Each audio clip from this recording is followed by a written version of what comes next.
everyone. I'm Lorraine Ventul from the Sacred Healing Well, in case you don't know me, and I'm so delighted to be here. We have this series of videos here for you that hopefully will be super fun.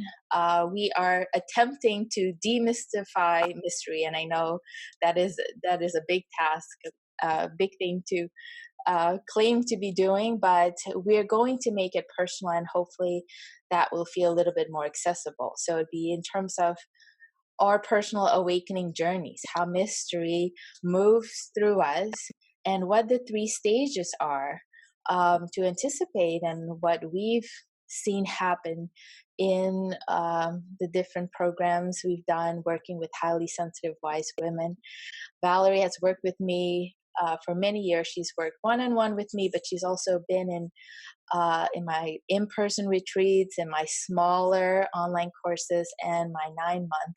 So she has a real good perspective and knows the inside scoop. We had many conversations. So I'm delighted to have her join us today.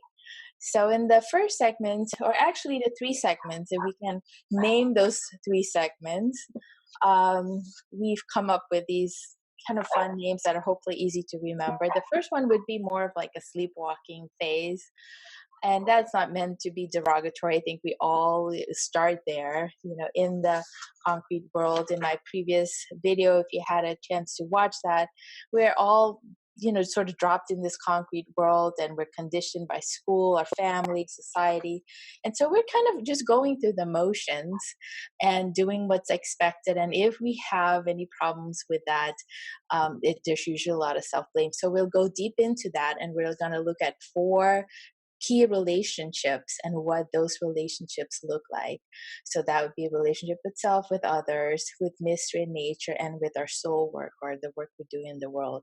And so the other 2 phases we're going to address in the second video and the third video. The second phase, we call this initiation frustration phase, where we're we're awakening and getting that there's more to it, and maybe even discovering some tools, but it's really still so colored by our ego mind sense of good and bad and success and failure. So it's very roller coaster like. And again, we're going to look at these 4 relationships: relationship with self, with others, with nature and mystery, and work, or soul callings, and see how that plays out. In the last phase, and I hope you stay for that one, that's the good and juicy one, is when we're really understanding this dynamic wholeness, us and mystery, and doing this dance, and how that impacts our relationship with ourselves and others, and all these key areas in our lives.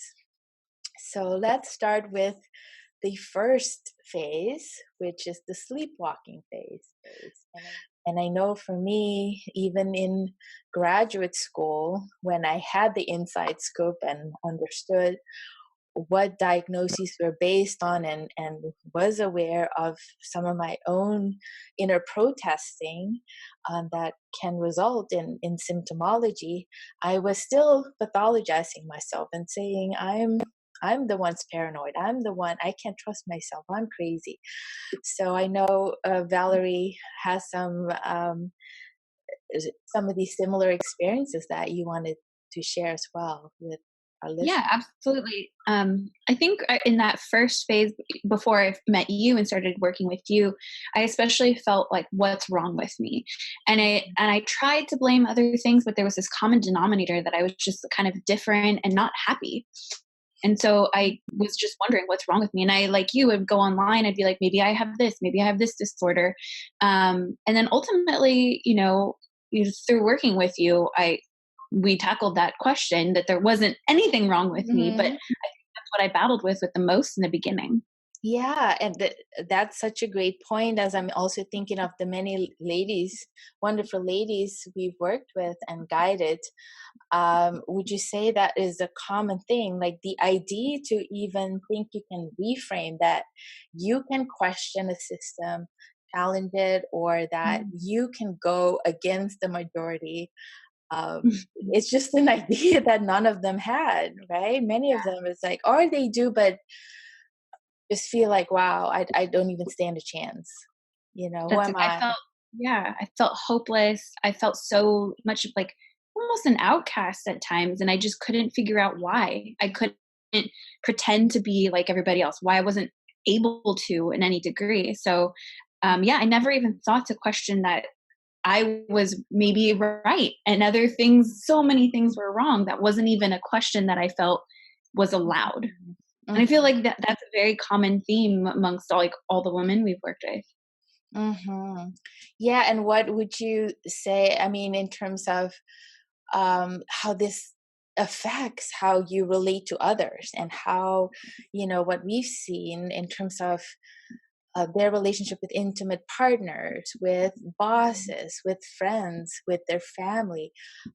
If you already, have this distorted sense of self, it's only bound to distort those perceptions, right? Like what I see and what I felt, somebody, gives you a frown or questions. For me, it was, how dare you even think clients could trust their intuition? Where's the evidence based, it's going to be unethical, whatever. You could even just be having a question around that, and I'd be terrified. I think, the worst in terms of what would happen. So that was just one area. But also with peers or whoever, just feel constantly slighted. And so that's Yeah. kind of what I seem to happen in their own personal relationships, right? And professional relationships. Absolutely. And I don't think it's on purpose. I don't think these people are just as highly intuitive as our community is. Mm. And so, being a highly intuitive person, I'll notice these nuances within somebody and I will try to speak out about it because maybe it's threatening or maybe it's off. And I'm just picking up on it, not knowing exactly, not having even the self awareness to really understand what is happening with me. And then the outside just kind of confirms that no, I'm false. So it Mm. further makes me feel worse and worse over time. But I think that's Mhm. a very common thing with people who are very highly intuitive to struggle in relationships with people who aren't also highly intuitive, which is a lot of people. Mhm. So I think that relationships were one of the hardest obstacles for me. Right, and I think if you don't even have a sense of yourself as being highly intuitive or highly Exactly. sensitive, that is Hmm. something also that now, I sort of have my radar on, and I feel like I'm a magnet for that. But Hmm. I think the reason for starting even our journey with some personality tests and having people become more aware of how they compare to others, not only learning about themselves but learning about the other personalities, I think is very eye-opening, because it's almost like predictable to Hmm. um, what those conflicts are about. So it Yeah. allows you to take it less personal, and especially, if you're more of a minority, I feel like we're kind of like lefties in a right-handed world, and we don't get it, right? So it almost feels like this extra thing that you constantly have to do. If a right-handed person tells you something, you're automatically translating it to what it, my daughter's left-handed, so I appreciate it, like how much whatever you try to show her, whether it's holding a tennis racket or something, she would have to switch it, or eating with the spoon.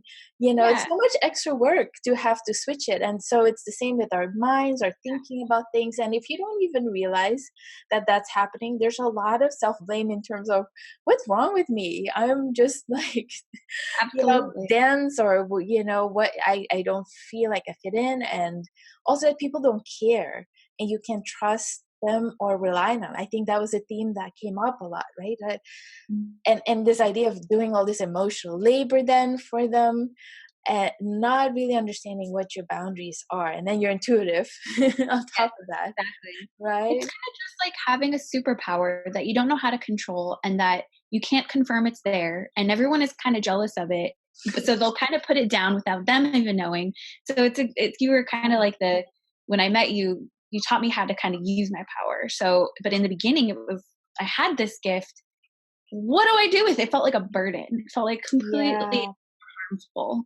It reminds me too, as you're saying that, that we are kind of like devils, people see us as devil's advocate, or we're always ruffling feathers, and we don't know. We're just like asking a question, like that is so provocative or blunt. I remember being called that, being blunt. Or another thing, I remember in a group therapy session with others, a very spiritual counselor, I was so shocked when they said, well, you're constantly preempting like this insight. I'm like, Mm. really? I had no idea. To me, it's like it's written on your forehead. I What are you know. talking about? Right. And Yeah. so sometimes we just do it because we just think it's so obvious, but sometimes we also do things because we sense, that there's some shadow, dark thing that somebody might do, and we might do it just to protect ourselves. Think, like, let's bring that out in the open, so I have some control about this conflict or thing that's about to happen. And that is not the best way to use the gift. When you fully Right. embrace and understand what this is, right, we then become much more in control and intentional. But that's what happened sort of in the beginning, a lot of poking, and also maybe this idea of, wow, there's so much intensity in that shadow. I Before even trying it and having the tools, I see that a lot with the personal conflict or professional conflict. I'm not even going to say anything because I know this person is not interested. It's just going to shoot me down, and prematurely avoiding conflict or deciding this is sort of hopeless or done deal, and Right. maybe even getting to the point of eventually revealing the true feelings, and it doesn't go well, and there's like, see, this is just done. And I often I say, not to discourage you, but you just did the first conversation of 100, right? We're just now only getting you to get the. Right. But so much of that, I remember, gosh, being so guilty of doing all that. It's like, I already know what they're going to say, I'm not even gonna bother, they're going to be upset. And what then happens is we do so much of that work, and don't even know that it's possible for us to have boundaries and not do all Mm. that emotional labor, and that is not even helpful because we contribute to kind of determining for them how it's going to go, and often can Mhm. also be wrong because we're coming from a kind of a trauma place. What's Yeah. been your experience with that? Very similar. So, I mean, I had terrible anxiety, and it's amazing to see where I am now because I have a little bit anxiety, but it's vastly different from before because it's exactly like you described. I got caught in a loop. I would anticipate something, I'd be afraid. I would even start to like hold anger before it even happened because I knew what was going to happen. And then it happened. And then I exploded with, I knew this was going to happen. And so it just made everything worse, made it like harder next time to bring it up because I already anticipated it. And then it was back to that sense of hopelessness again. Like, what's wrong with me? Like, Mhm. essentially, because every time it happened, the outcome was exactly as I anticipated. And yet somehow I still felt at fault.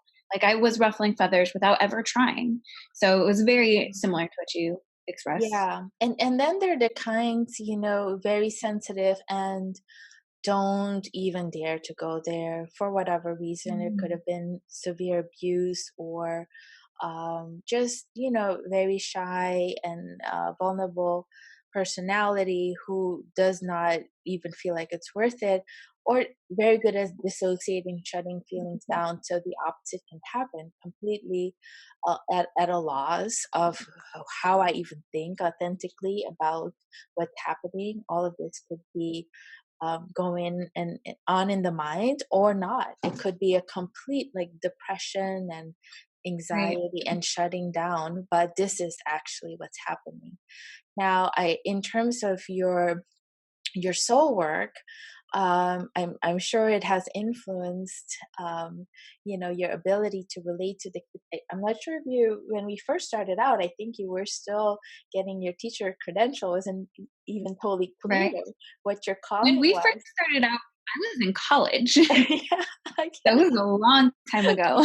Yeah, so you come a long way, and it has influence. Like now, she's amazing. She just like, oh, I call her my millennial unicorn, and she has a knack with connecting with kids with special disabilities, some who are not verbal, who are on the spectrum with autism, and that intuition, her ability to, connect. But what I'm trying to say, when before we're there and understand our gifts, often there is this sense of, you know, not even a sense, sometimes just being stuck in work that feels remedial, that feels uninspiring, and just the stuckness of, that sleepwalking. This is as good as it gets. This is what work is. Mhm. Maybe even a fear of, I need to have a job, I need to make money, and settling for life, and for work that is not going to do much more because your connection with yourself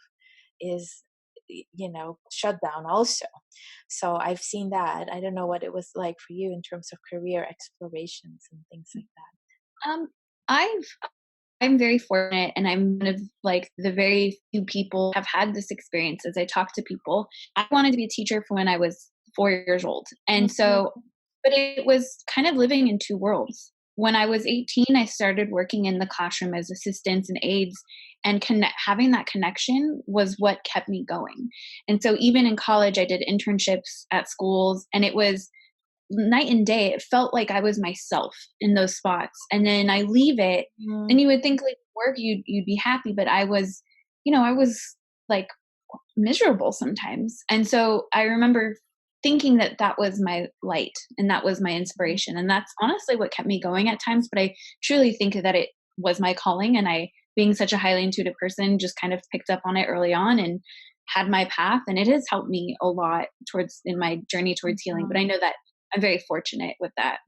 Yeah, and as you're talking, I'm thinking too that what can happen, because I was sort of on my path. I was in clinical psychology, I was writing, but it wasn't big enough. Like spirituality and what I was experiencing was just a side dish, or not even a side dish. Mhm. And so to trust that I could grow that bigger and fold this profession into it was just beyond me. Yeah. So yeah, that shows up in work, a bit of confusion and conflict, and not a clear understanding or an audacity yet. Like, wow, eventually I am going to connect so deeply with this wisdom and fold in, what I see as the conflict, to the point of maybe even becoming a teacher or trailblazer, somebody who's going to point out the problems. We could see them, we often feel more of a victim, right? I was there, I had all these groups and student groups, and we're just all like, this is the problem, that's the problem, kind of the beginnings of it, but more like, bosses, system, why don't you help, like do something better, right? And feeling like they're never gonna listen, nobody's gonna. It's sort of that kind of relationship. If we have an inkling to awakening and to a structure system not being totally in place. But let's go maybe to how that relates to nature and mystery, because that's an interesting relationship too. It's maybe very clear to see, like 25 years ago, what it looked like in a clinical psychology program, but I think it was very typical or very characteristic of this phase, and many phases still, are the phases that many people still go through in the secular world, in the professional world. And that was like mindfulness and spirituality was a very small section, maybe two courses of existential psychology, and it was very much seen as a side dish or some weird thing, a condiment maybe even, that some people were interested in, and it was kind of to, add flavor to your main dish. It's not something that is the umbrella or the core even of your diet or way of being. And so I see that so often, where some people might meditate a bit or they do a bit of yoga, and it's kind of like see that they're seeing that mindfulness to enhance their productivity, their performance, their success, their ability to resolve conflict, rather than, wow, that whole spirituality, it's going to be all about trusting myself, the wisdom I hold, even the intense negative feelings and body symptoms. So curious what your relationship was with that. In the beginning, for me, it was also kind of like that. I'm still the boss, and how can you help me rather than how do I surrender to you? Yeah. I think a very common theme with people who are highly intuitive is it's a messy journey. It is not glorious. It is not all about yoga and meditation. I mean, meditation is a huge part of it, but I remember feeling very irked at people who would almost wear this costume of something I strived for. And I see it with a lot of my kids. I mean, the quote unquote worst kids in the school are, I think, the most highly intuitive, and everyone perceives them as being this bad kid, and I see them as being this glorious warrior. And so I think a very common thing is it's messy. It's not a straight path towards anything. It's mistakes after mistake after mistake, and that for me has been like so spiritual. Just looking back at those mistakes that I used to feel overwhelmed by, and now can look back and see, wow, that was a very spiritual experience. And so I think I can relate to everything you were saying about it, and I think it's very common in the kids that I work with, and a lot of people I see that, you know, they don't want to wear this costume, they want to embody something bigger. Mhm.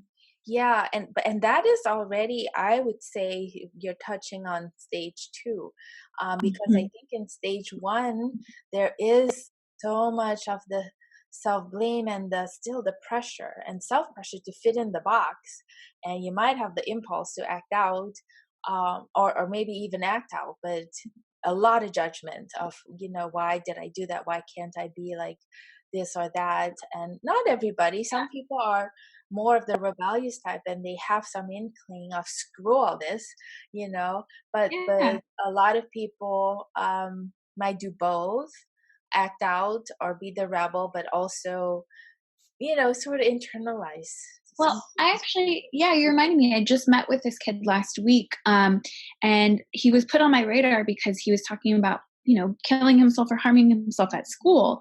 And I go and I talk to him, and we, through conversation, it's revealed that he essentially feels really stupid at school.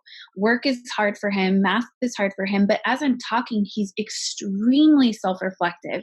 And then we get talk a little more, and it turns out he loves art, and the emotional intelligence in this child was through the roof. And so we got to talking. I was like, you know, school only measures math and reading, but you know what you're really good at? And as soon as I validated that, he kind of just perked up and opened up even more. So it's like he blamed himself. He was stupid to the point where he didn't want to exist.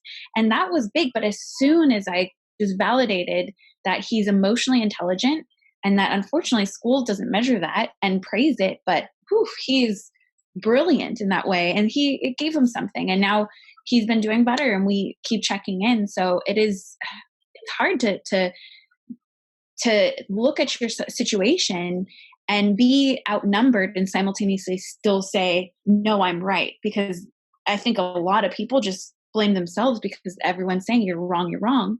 And then you end up feeling like you're wrong.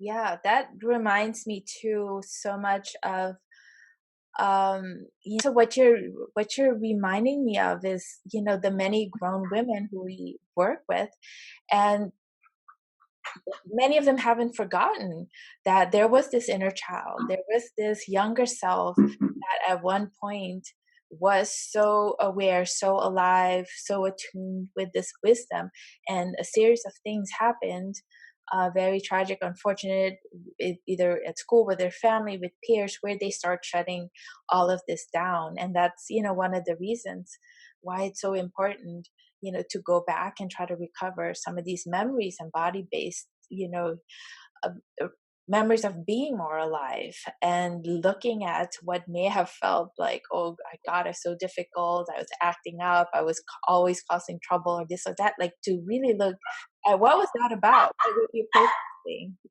Right. And I think a lot of it too, I know a lot of women who are some of like really close to me now, they didn't act out like I did, but they were very much like shied away, or like we're really striving to be the best that everyone wanted them to be. So Mm-hmm. not the best version of themselves, but the best version of what people thought they should be. And it's heartbreaking to have to like force yourself to fit into a smaller space than you actually are.